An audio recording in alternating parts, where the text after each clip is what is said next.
Good morning, guys. Good morning. Hey there. And I don't know about down that area, but up here it's a nice little kind of cool, crisp fall kind of morning, all blue skies and sunny. Yeah, the fall weather is upon us, or at least for this week anyway, I think. Hey, I'm all for it. Yeah. Yeah. It was an abrupt switch from shorts to slacks Thursday.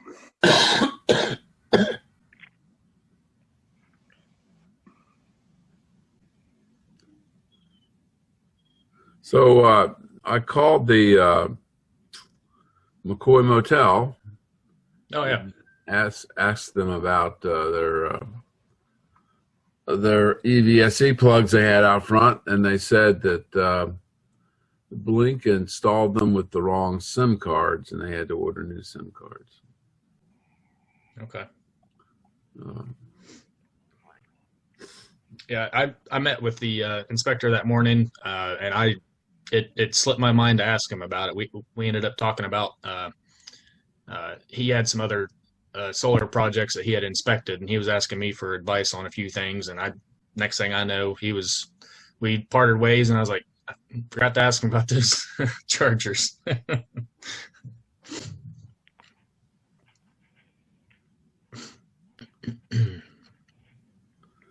But that's exciting that they're at least there. It looks like the hard part's done. They just gotta get the software side of it fixed up. I guess I missed some of this. So where is this at?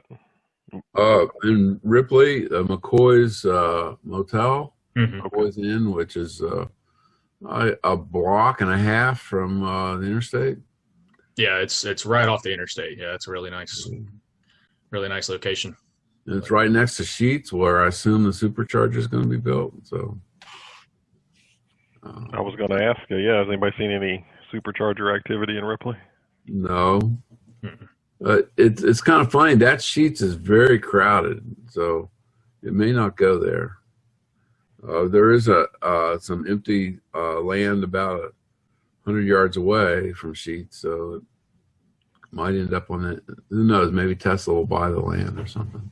Yeah, if somebody would pick up the old Pizza Hut property, that would be a real nice spot. It's right off the interstate there. It's got road frontage right there between Marathon and the interstate. That'd be really nice. I don't know what their plans are with that property though. So.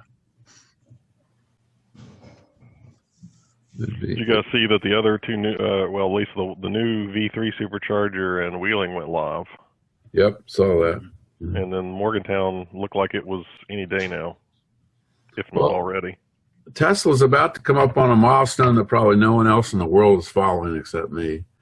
I calculated that I've done several searches and found that the number of gas stations in the United States is 115,000. And so Tesla is about to reach 1% of that number of supercharger stations. They have as of this morning, there are 1,142. So they need 8 more stations to open until they have reached a 1% level of the total number of gas stations in the United States. I think that's a pretty remarkable number. Well, if we include all the houses where people charge, instead of going to a gas station, we'd be a little bit closer. Oh, yeah. How many of those are there? 500,000? Yeah. I got to remember, keep turning my mug around. Oh, you got your Tesla mug, yeah. I wonder what the utilization of gas stations of cars per day and statistics like that. And it'll be interesting to see a crossover point in a few years of EVs hopefully crossing over and more fill-ups of electricity than gasoline. At what year that'll occur? I don't know. It's going to be a different model though, Scott. I don't know how comparable it is because of home charging. I mean, that kind of like makes it all different. Exactly. And I just thought about that. You really almost need to have what % of gas station stops are in long trips. Because we're an example of, we took a monumental trip and the supercharging network just worked great for us. 9,000 miles, 22 states, 5 weeks. But for a lot of people who, don't travel, all that often, once or twice a year, I mean, most of the time, they're not going to a gas station. Yeah. They're just charging at home. And Did you happen to see this report from this guy? I think his name's Brownlee, that he does a lot of tech reviews, and he took an Audi, a Tesla, oh yeah, and a Mustang Mach-E. Took them on a 1,000-mile trip that went to upstate New York and then over to Buffalo and back. And the folks in the Mach-E didn't really screwed up. They finished like 8 hours after the others. Well, it sounds like I read that on the first day they were relying on Ford's network and the what the computer was telling them where to go, and apparently they're not very up to date on when stations are out of service. So it kept directing them to stations that were non-functional, and so they kept losing lots of time and redirecting and rerouting. The second day they did better, and they said forget the Ford app and the Ford charging network. They were using PlugShare, and just finding their own stations. Well, I'll have to look into that, because I've just recently I've got the shot at getting a Mach-E. A local dealer finally got back a hold of me, and actually she didn't say she had one, but she said that she's close to having one. So I've got my Tesla supposed to be due, like sometime in October now, I think, and so I'm actually kind of thinking about making the jump to a Mach-E. I don't know. I've been weighing the options. Car and Driver did a comparison, and they're actually the Mach-E won their little competition that they did with it. It won on comfort of the interior and things of that nature. I think it had about 30 or 40 more miles of range on their 75 mile per hour test. So I'm nowhere to charge it in the state. Right. Right. It depends on what you're going to use it. If you're never going to go to the beach in it, or you're never going to go to Florida, or on a trip outside of say to Columbus, where you can find a few plugs, you're really going to be limited. Yeah, it'll be a daily commuter for the most part. I'll probably take my truck on long trips anyway. It actually gets really good mileage, highway mileage. So I mean, at least in the short term, I think it'll work out for us. Yeah, and really, if you're going to use it as a regional commuter, I mean, any electric vehicle, if you're charging at home primarily, for the most part, anything will probably work. Yep. If you're just driving it within a 100-mile radius of your house, or 200-mile radius of your house. Yeah, my fiance that will be driving it, it's basically going to be her car, and she's got about a 30-mile commute, one way, so it should be really easy for us to manage that. And then if I put in a level 2 here at the house, if we have to go out for the evening or something, I mean, I think it'd be pretty simple to get it juiced back up in about an hour, after work, and should be good to go. Just ask them to make sure it's not one of the ones where the roof's coming off. Oh, wow. Which is ironic, because of they poked fun at Tesla when a couple Model Ys had roof problems, and now they've had to recall the Mach-E over the glass roof coming off. Oh my! They had to recall them all. Oh wow! The same as the Corvette. Corvette had the same problem. Yeah. I'm not busting on anybody. All manufacturers have got issues they got to deal with. But if you're going to poke fun at another manufacturer, then you better be ready for the karma to come back after you. That is pretty funny. Yeah. Oh, there was one thing The owner said that no one has ever come and plugged an electric car in, so they really can't test it. So if anybody's headed up to Ripley, going over there, and they only charge 50 cents a kilowatt hour, and you have to download an app. But so you might do that ahead of time. It's the Blink network. So the same network that the state's going with for their DC fast chargers. Blink has changed hands a couple times. Originally, they were truly awful, but I've heard they've gotten better. I don't know. So I don't know if we ever got clarification there.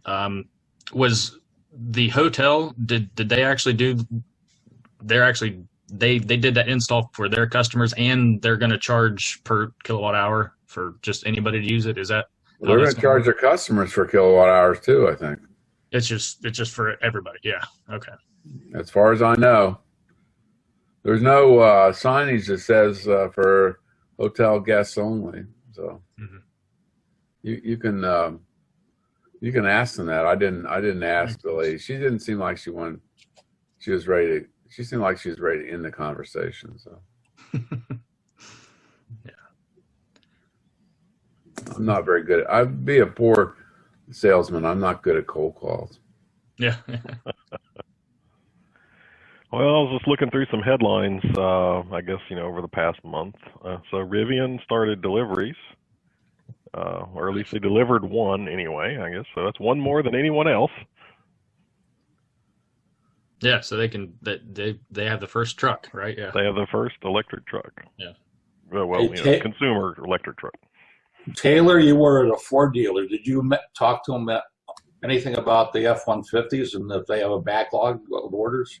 Well, now I didn't actually visit the dealer. The lady that I had emailed there a while. I mean, I talked to her back and forth a while back, and they had one. Now, the MSRP was like 50,000, and she told me that they had it priced at 56,000, and I said, yeah, I think I'll just hold off until they're not paying 6,000 over MSRP.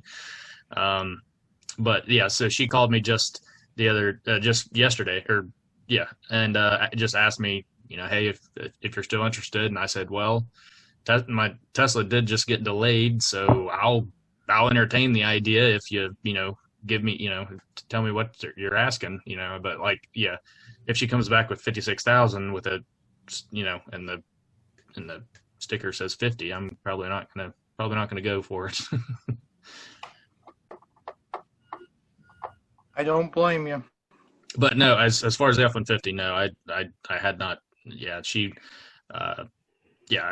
honestly, I don't think she wanted to talk to me any longer than she had to either. So. Okay.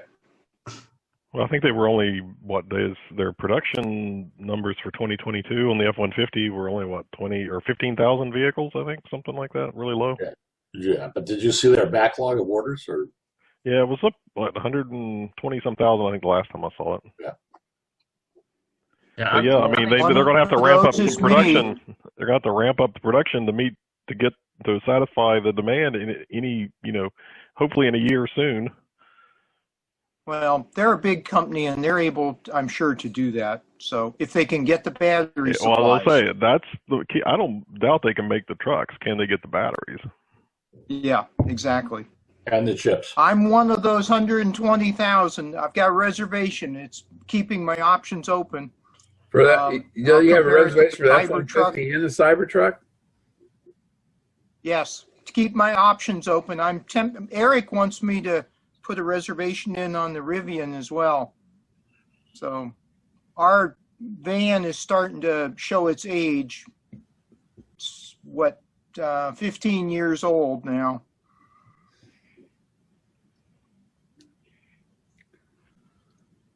So yeah, the Rivian starting deliveries, that was good. That was for the truck. The SUV, I don't think they've had any SUV deliveries yet. They've done a few Amazon vans, but I think they're test articles, not production. That was my understanding. Yeah, they've Speaking got of 100,000 backlog. I think Amazon had placed for the vans. Go ahead, Scott. Yeah, I was going to say, speaking of vans, Ford's, of course, got the e-transit vans out for commercial customers. They're not actually producing them yet, but they took reservations earlier in the year, and the business I'm involved with, is got reservations for 3, and another side business is for another 3. So Apparently, Workhorse has. We'll see how they do on producing those. Workhorse has recalled all the vans that they've issued. Yeah, of course they haven't put What's very the many out problem? there. So. There's less than 100, and they have thousands of orders, and they've delayed deliveries, and there was something about electrical fires or something like that with them. So Ooh. too bad. And they fired their CEO, so I think they're in trouble. I'm anxious to see the battery technology change over to the lithium iron phosphate or lithium ferrophosphate, the LiPo4. I'm anxious to see that become sort of the norm, which I understand that it's an uphill battle because they're not energy dense.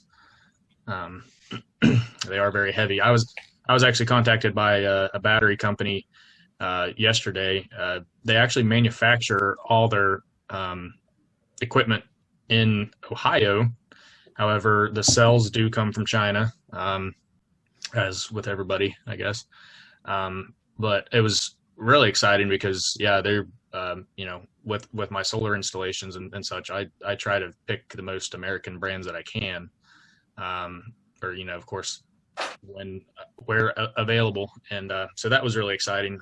They have a really nice product line, and they have a 10-year warranty on it, which is better than the LG Chem.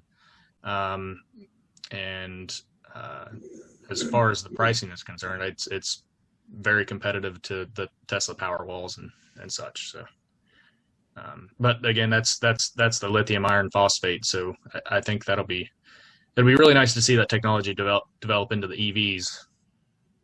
I mean, it's been around for a while. I mean, the Achilles heel was just always energy density. It's and heavy. Yeah. It's heavy. Yeah. Well, take a look at the temperature specs on it, because it was my understanding that yeah, they don't perform as well in cold temperatures. That was another thing. It has to be climate controlled. Yeah. Below freezing, they don't work. Yeah. Well, they work, but you cannot charge them. You can draw power out of them, but they can't accept a charge below freezing. Yeah. Oops. They can be stored, they can be discharged, but they cannot be charged. So they have to have some sort of temperature regulation, which I guess Tesla has that as well.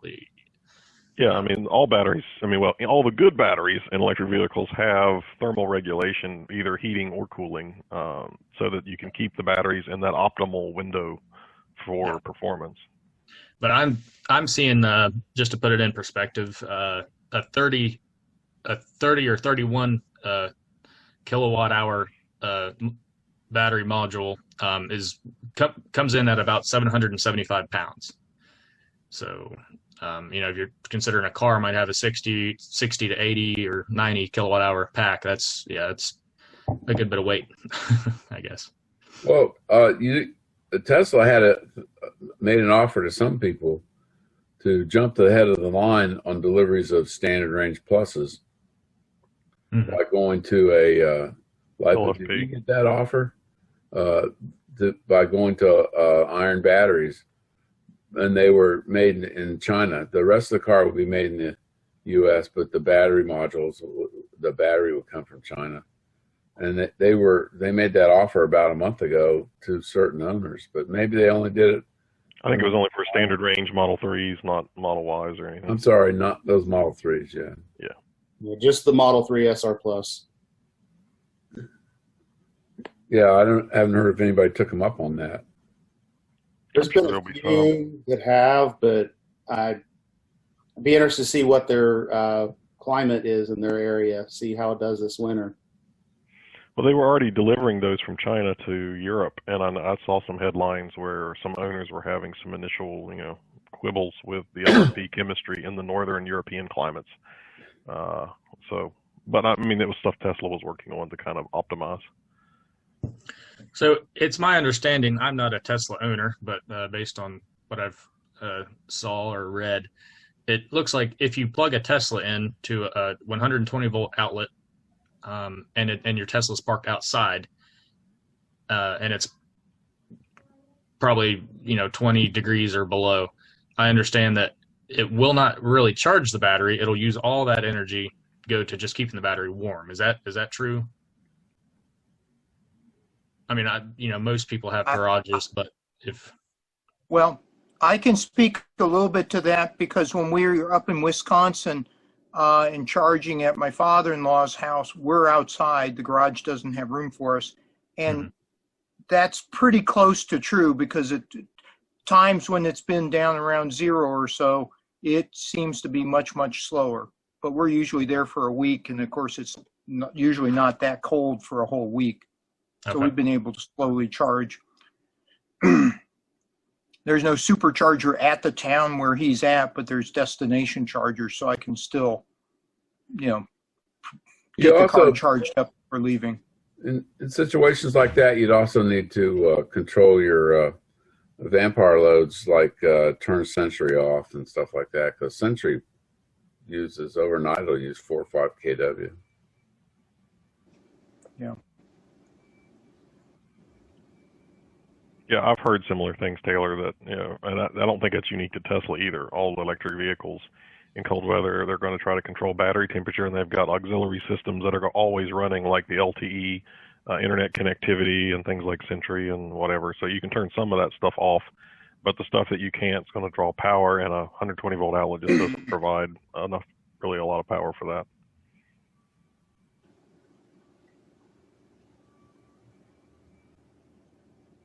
All right. Well, I got a couple other things I could throw out here. Well, first of all, before I forget, so I know we had some emails going back and forth yesterday about the doo-wop. Did we come to any resolution on that? We got some folks that are going to try to show up for doo-wop. Yeah, I have an update. Go ahead, Marty. We have to make a decision by Monday, I think, if we're going to do it. I can't believe that lady took like 6 weeks to reply to my email, but I'll call and find out if we can. I don't think it's viable for us if we can't get a spot where people can come and go. The whole idea of locking your car up there for the whole weekend, I don't think is viable for any of our members. No, I agree. I mean, if that's the requirement, then I would say no. But I'd be willing to do it. I don't know. Even though I've had 3 vaccinations, I'm still reluctant to meet with the public.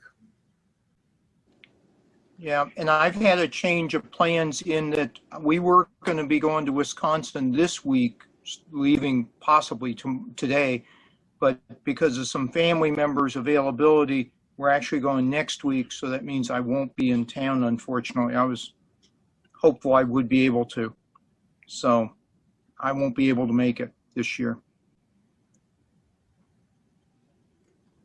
All right, so sounds like I think Monday. Rick was planning on coming. Rick Walker. That's kind of limits us on about Larry. Yeah. That's just 3 of us. So. I would say that my cousin David, he has a Model 3. I would say he would be able to make it to that. At least on the weekend. I mean, he's in college right now, but I know we used to go to that even before prior to EVs, just as car enthusiasts. I would expect that he could make it. If we do it, you need somebody to come in on. If we can come in and out, I could come in on Saturday evening, afternoon, evening. We probably need 4. We probably need it's 2 days and 2 slots, so we'd probably need two parking spots for 2 days. We'd probably need I don't know, 8 if we did 2 time periods a day. So that'd be a total of 8 slots to be filled. You know, so people could take more than 2 or more, you know, do a whole day or something, but still that we need to have interest from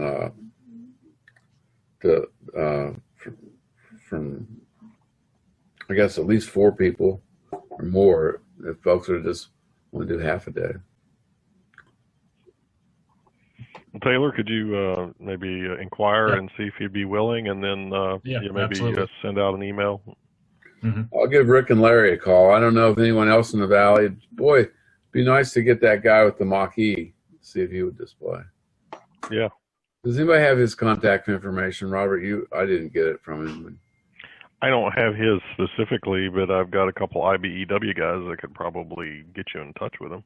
Okay. Yeah, I have the couple cards from the guys there too. Yeah, so I'm sure we could get a hold of them. Mm-hmm.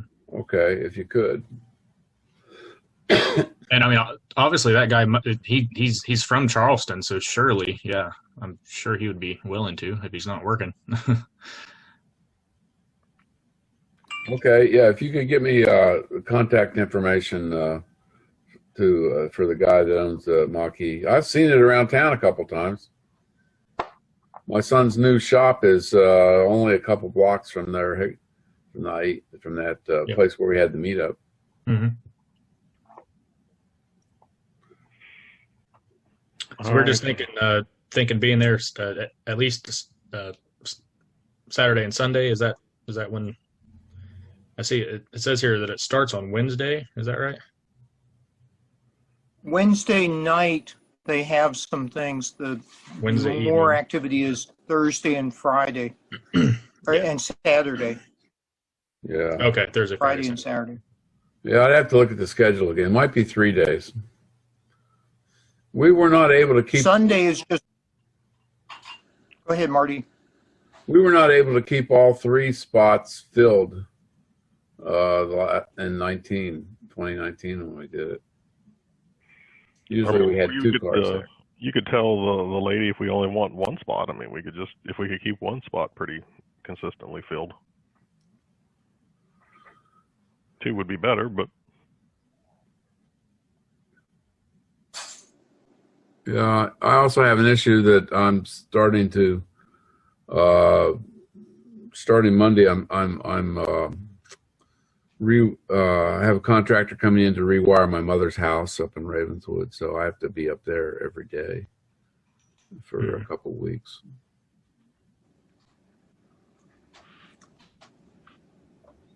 All right. Well, I mean, I guess we can see what kind of interest there is, and then if we can do it, great. If not, then we can just let your contact know, Marty, that we can't do it. Okay. As far as Drive Electric Week, the one in Martinsburg, we are on for October 3rd, so that is moving forward. I've got several EVs signed up. I got a whole different group. Got a Volkswagen ID4, a couple Kia Niros, Hyundai Kona, some Teslas, Chevy Bolt, couple hybrids. So we've got a decent, group of different kinds of EVs. Why is there such a good selection up in your end of the? Well, I mean, we've got dealers in other states nearby that sell and service them.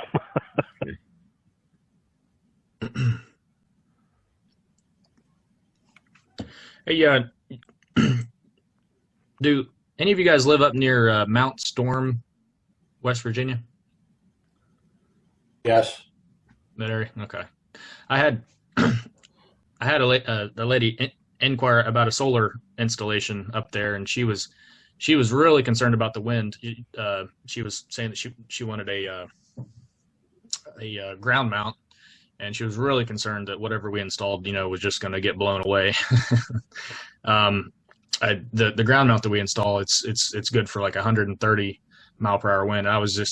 I tried to look at weather data, and I really couldn't find anything definitive that, what the highest wind in that area would be. I was just curious if anyone knew or had any history on it. Well, if you go up in that area, there's miles of windmills. Well, she is on that. I think she's on that lake there with where that power plant is. Yeah, and She's right on the lake down there. She's actually on the water. Yeah. Well, that's a lot lower than all the surrounding stuff. Oh, really? Okay. She had talked like she was on a mountaintop, and you could see, there was no windbreaks. But the mountains are to the east of there. So I don't know. Yeah, I'm not real sure. But yeah, I doubt they've got hurricane or tornado level winds up there. Yeah. Well, that's like I said. This place was named after Mount Storm. Storm, or that's why it was called that. And so I thought, well, I think what we install, it'll handle about. I mean, the guys that manufactured are from Michigan, so I think it'll handle about anything. Do you have Taylor? Mm-hmm. Taylor, for rooftop solar, what are they designed for? At least 110 is what most designs are good for. Now, it's slightly adjustable. You can actually you can increase the amount of footings on the roof, and so whenever you go in to design a system, you basically pick your wind category, and then and then the wind load calculations, it generates those for you. I think mine is Iron Ridge, I think is the brand. Yeah. It was like rated for hurricane category 4 hurricane winds or something. Yeah, you can go from about 110 to about 140 with Iron Ridge. Pretty easily. It's just the number of attachments per length of rail. So. Okay. Do you need to account for the amount of snow and accumulation on your height? Not in our area. Usually by the time you meet the wind load calculations, the snow is not an issue. Now, again, that's in our area. So if I were going to do an install, yes, somewhere that got more than a foot of snow, then yes, you would want to account for that. Yeah. Well, they can get more than a foot of snow at one time. Yeah. Right. Yeah. I grew up near there, and oh, you mean at Mount Storm? Yes. Yeah, that was. Yeah. No. Yeah, I was definitely going to go with like a 40 millimeter framed panel for that reason as well. Yeah. When I was a little kid, the snow used to be up over my head. Yeah. Yeah. Yep. Anybody else have any news items or anything you'll talk about? I saw Norway banned gas car sales in 2025. It's talk about banning in the states. Some states starting to do it by such and such date. I don't know what the date. Yeah, there are some states. I think 2035, like California, New York, places like that. There's an interesting discussion activity goes on around in the oil industry circles about Norway. The sale of oil, gasoline, and diesel in Norway has not declined, even though their market penetration is now 80 and 90%, and the total number of EVs on the road is around 20% now. The data on gasoline and diesel sales has not declined at all. Fact is, it's gone up. And I am totally puzzled by that, and I'm unable to find any good explanation. But among the oil industry folks, there's a couple consultants out there that are really making hay out of this decline in the lack of decline in oil sales in Norway. And one wonders if it's simply exports, that are getting counted in, or it's just sales. They have so many more boats than they do cars. for the fishing industry, and oil industry. I don't know the explanation. If anybody has any insight into that, that would be very interesting. Do they separate gasoline from diesel? Yeah, the statistics I've seen, it does. It separates gasoline from diesel. Yeah. Is there population growth, or has there? Norway has done very well economically the last few years. They're a much wealthier country than we are. If their GDP is continuing to grow, I would imagine that they're not going to decline. They're one of the oil richest countries. Norway is doing really well as far as I can tell financially. The people are wealthy and healthy there, and if everyone's having 5 and 6 kids and they're running school buses or whatever, it's not gonna. Yeah, I can't answer the explanation, but it would be because I would think by now. I could see 3 or 4 years ago when market penetration was 25%, and there was less than 10% of the total fleet was electric. But now it's been way over 50% for several years. They should be seeing a decline in oil sales, of domestic oil sales. Of course, their exports of crude oil continues to be pretty strong. And they have I think the most robust sovereign fund of any country. They have more money in the bank than Saudi Arabia and stuff like that, because of the plan is that they're going to sell crude oil and run on electricity, so they have more crude oil to sell. That was their basis for all this. You're like a drug dealer. You don't use your product, you just sell it. Right. Well, I've had a couple people, over the last few years ask me, they're like, well, you're not going to replace oil and gas with solar and whatnot. And I say, well, myself, no, not probably not, at least not in the immediate future. Depends on the time frame we're talking about. People, our hunger for power is not decreasing. So that's not too surprising that if, that the gas and oil is not going down, but because in my opinion, I think we're only going to use more and more. That's just we're just a power hungry, I mean, some data. I don't know how accurate it is, but so. Gasoline consumption, Norway, thousands of barrels per day, 1980 to 2020. I mean, and in this data, it is going down. Okay, well, maybe they're just using fake data to, these oil this is consumption too, not production or that. So this is actual consumption. I'm friends on Facebook with one of the main consultants, lives in Oklahoma, and I've done him a few favors and stuff, and over the years. So I don't. Well, that's interesting.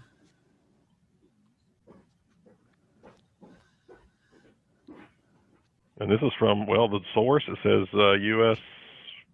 Energy Information Administration, so it's not like from some sketchy source. Yeah, send me that link, would you? Because I want to, I'm going to talk to my buddy Robert there. Well, that's the thing with statistics and data, like, what are you looking at exactly, and is it comparable?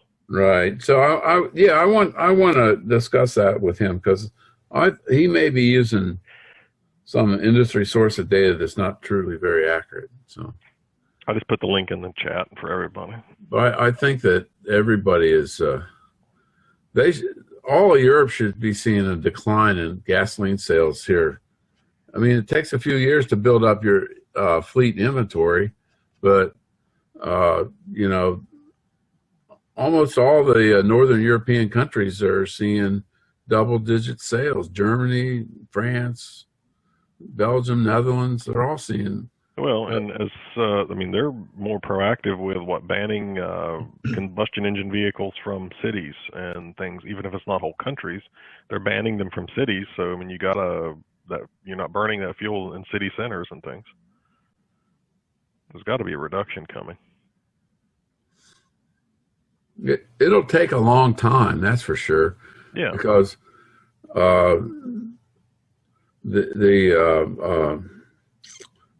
cars last 20 years nowadays. So. Replace the entire fleet is going to take. Yeah, if you went to 100% EV sales, it'd still take 20 years to replace the entire fleet.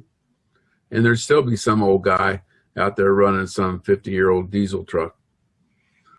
Well, I mean, at some point it'll be like, I think, like owning horses. I mean, everybody had a horse back in the day because that's how you got around. Now people still have horses, but now they're toys for people with money to go take racing or whatever. There'll still be guys running old race cars and taking them to the track and doing that kind of stuff, I'm sure, but they'll just be a small percentage. Any of you see the article about the EN charging station they've got going in Europe? I'm sorry, the what? EN. E-O-N. I think I've heard of that company. I'm not sure. Can I share a screen here? Sure. What do I need to do? The green share button, and then choose your screen. Yeah. Say share. Sure. It's coming up. Yep. No infrastructure required.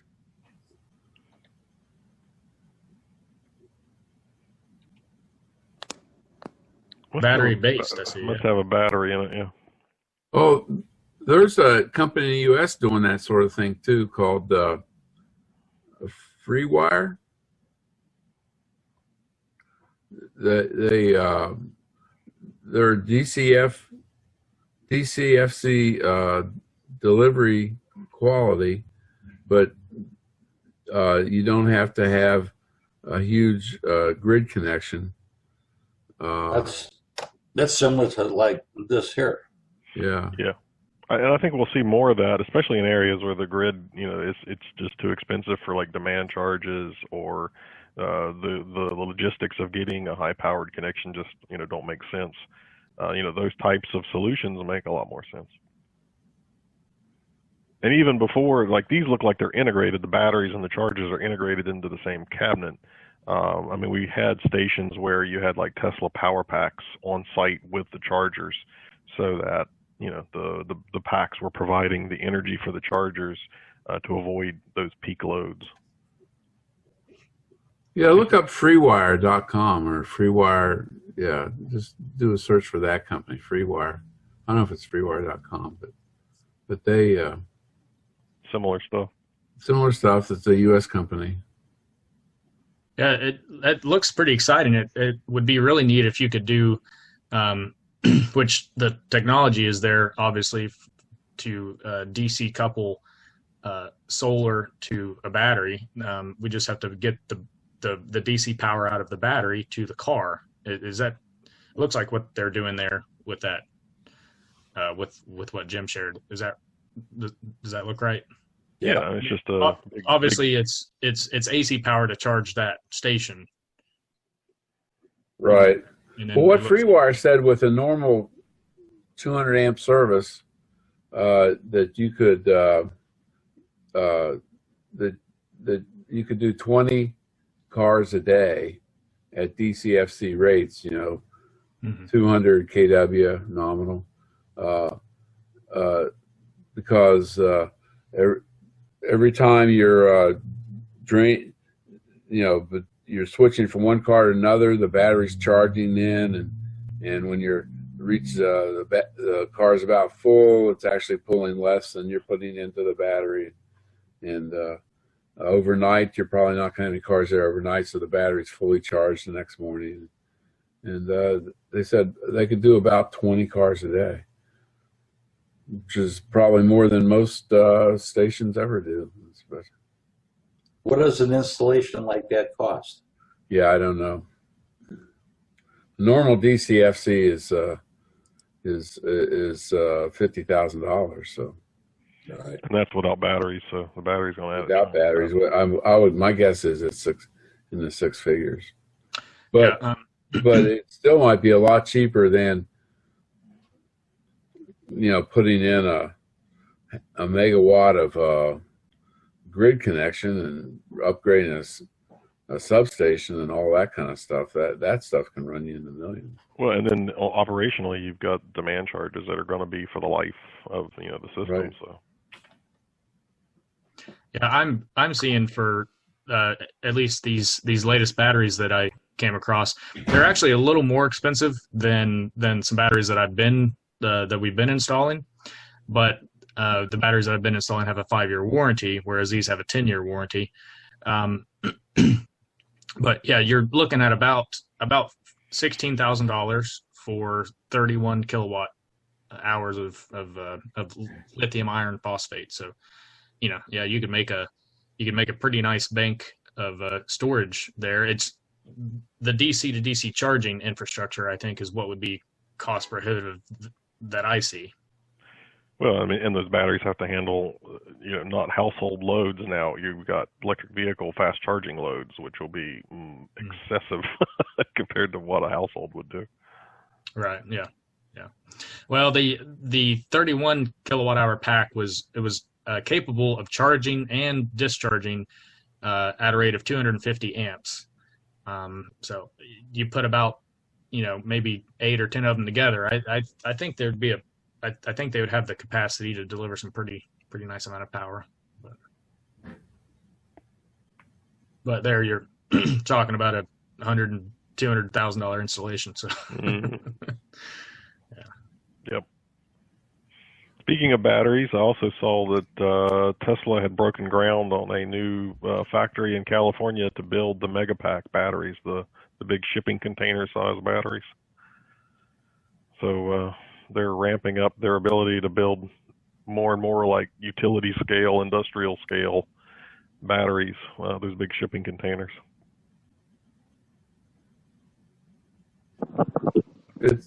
That's exciting to see that Hey, happening in the U.S. Hey, Larry. Good morning. I would like to make a couple of comments here. I had to join late. I did a 5K this morning, and Polka Heritage Days is this weekend, and they're having a parade here at 11 o'clock. And I'm going to put my car in it. I've got both our banners, West Virginia Electric banners, I'm going to display. All right, great. So, and one other thing I want to mention, I don't know if you all have heard that Tesla, they've been expanding their beta test on their full self-driving. Yeah. And are you in that? Yeah, and me and Mike Beam, both of us paid for full self-driving, and so we just got our software update this morning that allows us to request it. But you got the button. Yeah, that's right. And so, how big a button is it? It's not quite a button. It's a request. But what happens after you request it is that it allows their insurance software to monitor your driving. And at some point, I don't know whether it's a week or what, if they deem you acceptable, they'll turn it on for you. We're not going to turn it on for some of these yahoos who want to take a nap in their car while the car's driving. Well, it drives 130 miles an hour. Yeah. So anyway, it's their insurance software that's supposed to determine if you're eligible or not. Cool. Yeah, Elon tweeted out about that. It was supposed to be something like a 7-day monitor, and if you violate it, they'll either not give it to you or they'll take it away. Even after you get approved. There's about 4 different Probably things. without no refund. I think it's just the beta. It didn't say, I hope they don't turn around and revoke somebody's full self-driving they paid for. Otherwise, there'll be some lawsuits over that. Yeah, I don't think they'd do that. I think it's just to, they could revoke the beta test. Right. So they don't have people doing crazy things in the beta, generating bad press. Yeah. It's still kind of funny occasionally. About once every 3 or 4 months, I'll get put in purgatory because I always am holding the wheel when I'm in autopilot, but not tightly enough sometimes. And it'll shut down on me where I have to pull over and put the car in park and then restart the trip. I've been there too, Scott, and at one point with one of the updates, they changed it to where before you could just pull over the side of the road, put it in park, lift your butt out of the seat, and then set back down, and it would restart you. Now you have to get clear out of the car. Really? Okay, I haven't experienced that one. So my wife holds the wheel too tightly, and she kicks it out too often. Did you ever Same thing. try the water bottle trick? Don't let's not spread any of that. Yeah, let's not talk about that. I'm just trying to be a good user of it, and I really like it and everything. I've got a question for Larry. With you joining, are you going to be able to make it to the doo-wop, Larry? I think I will. I thought I'd looked up the date, and I thought it was this weekend, but so it's not till October. Yeah. I'll have to check my calendar. I'm pretty sure I'd be available. Yeah, it goes from roughly the 7th through the 9th of October. That's good. Yeah. Okay. Well, we're about 8 minutes till the hour. Do we have any last minute final things? Well, I'll go ahead and call those folks and tell them we're interested. If Larry commits and we get Rick to commit. And Taylor, if you can get your brother or cousin, if you can get him. My cousin, yeah. Mm-hmm. Interested. And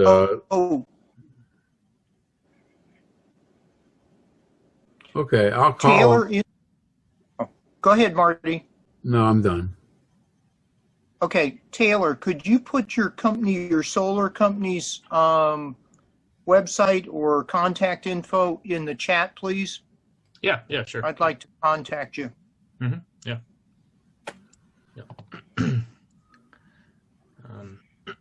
Yeah, which I'll just give you my company name there. You can find us on Google real easy. I've got a. So, on a personal note, I've been talking about building a solar passive house for years now, and yesterday I sent out the RFQs to pre-approved builders, and so maybe we'll start construction this winter. Awesome.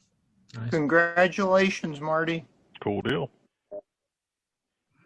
I saw the recent article by S&P Global. It showed that the U.S. has for the first half of this year, they've installed 15% more solar than they had in the prior period last year. So that's promising for the solar market, and we're just talking about grid scale installations. So I thought that was pretty neat. The grid operators are figuring out that, hey, this solar stuff actually makes sense for us and is profitable. So it's either going to be them investing in solar or it's going to be obviously a little bit of both, consumer level and grid scale, but it's pretty clear that they're a believer in the technology. Speaking of that, I did see an article a couple weeks ago. I just pasted it in the chat. The U.S. Department of Energy had come out with released a study. We're saying that by 2035, solar had the potential to power 40% or provide 40% of the nation's electricity. Mm-hmm. At the scale that it's going at, and it continues to ramp up. It seems like every quarter. I can see how that would be very possible. So we can all drive our EVs on sunshine. Mm-hmm. Has anybody heard anything about the construction of the big 600 megawatt hour, 600 megawatt solar system down there at near Beaver, West Virginia. Be right along I-64 at the intersection with I-77. They were talking about it at that when we did the IBEW thing.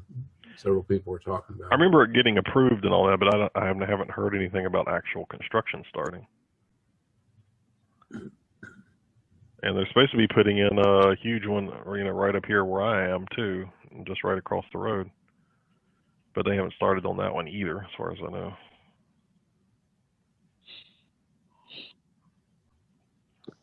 Well, good to see everybody. I'm going to have to go. I got to get in this. So you all good. All right, guys, we're about 9:56, so unless we've got anything else to cover, I think we can call it a wrap. Nope. Yep. Nice Thanks, to see everybody It was very again. interesting and informative. Yep. Thanks, guys. Hey, hi, Thornton. Goodbye. Thank you.